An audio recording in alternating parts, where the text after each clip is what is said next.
মানুষ কতটা নির্লজ্জ হলে একটা মেয়ের ইজ্জত নিয়ে এমন ভিডিও বানাতে পারে একবার ভাবুন।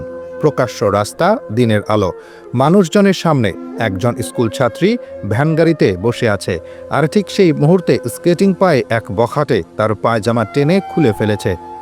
এটা কি বিনোদন, নাকি এটা কোনো কন্টেন্ট, নাকি এটা আমাদের সমাজের ভয়ঙ্কর মুখোশ?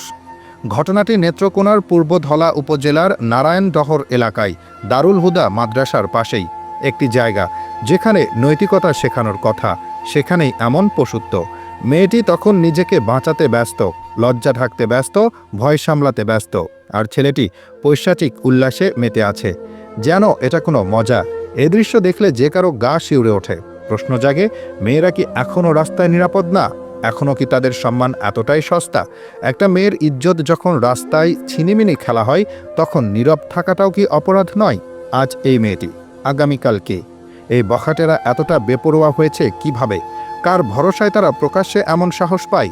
আমরা স্পষ্ট করে বলতে চাই, এই ঘটনা কোনো ভাইরাল কন্টেন্ট নয়। এটা অপরাধ, এটা নারীর প্রতি সহিংসতা, এটা মানবিকতার চরম ব্যর্থতা।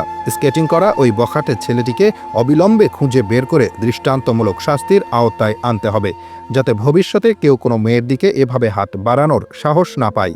মনে রাখবেন, আজ যদি আমরা চুপ থাকি, আগামীকাল এই নীরবতাই আরেকটা মেয়ের কান্নার কারণ হবে।